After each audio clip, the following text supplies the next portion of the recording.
The Roosevelt Rough Riders are coming off a tough 1-8 season, but the players feel things are looking up for 2009. Middle linebacker and center David Osorio is the captain and emotional leader of the team. So right now we're just coming off a rocky season. So I mean, judging by what I'm seeing right now, we're gonna improve. Head coach Nick Diedrich is excited about the skill players they have returning at quarterback, running back, and wide receiver, but is nervous about the lack of depth returning on both sides of the line. And so we don't have that much depth at line, both offensive and defensive line. So we could that's going to be our question mark, I think, going into the season. Over at Schurz High School, the Bulldogs are chomping at the bit to get the season underway. After going 4-5 last season and losing 4 of those games by a combined 10 points, head coach Pete Fosco has his players, like senior co-captain Gilbert Cruz, focused on playing 48 minutes of football. A bunch of games last year we lost by like a couple points that we should have won, but we never finished the games. One of Fosco's former players, Paul Swatley, is now head coach at conference rival Mather. The Rangers are still searching for their identity and think they'll have a better idea of what that will be when they hit the field against Steinmetz on August 28th. Our offensive line is young, it's very inexperienced, as well as our defensive line. So we really won't know anything until that first game when we play. Torrey Squires makes the Gordon Tech Rams an offensive line coach's worst nightmare. The D1 prospect at defensive end is like a coach on the field. I bring more likely tempo, attitude. I keep the guys cool. Try to tell them just play hard. If you're gonna play, do it right. No regrets.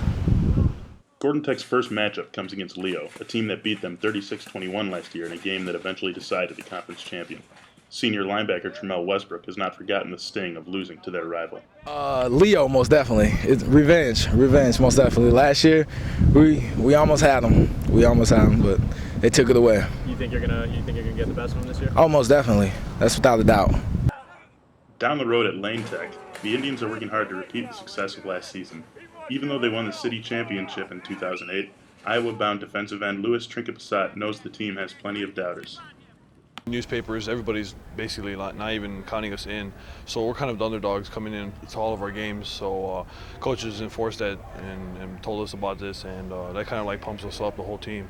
So we're ready to take on any challenge. Duke commit Laken Tomlinson doesn't mind their underdog status and believes 2009 could be another special year for the Indians.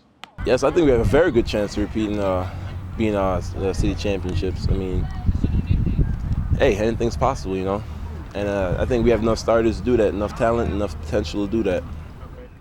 Lane will get a chance to make a statement in their season opener against Catholic League-powered De La Salle at Soldier Field. The bright lights of an NFL stadium don't frighten senior running back Thaddeus Scott. It's just another game, It really don't matter where we play at. We're going to have to play them anyway.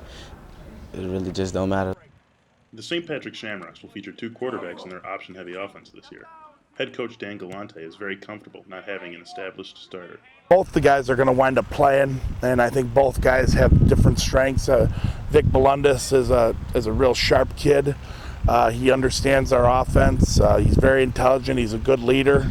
And Keith Borm can do some things in our flex bone offense as a runner. He's a terrific athlete, and they kind of both know what the situation's going to be. Whoever's in the game, the other quarterback's going to be supporting him. I think there's going to be a time and place for both guys to play, and I think they're both good with their roles going into the season. For Medill Reports, this is Michael Beller and Danny Serdovsky.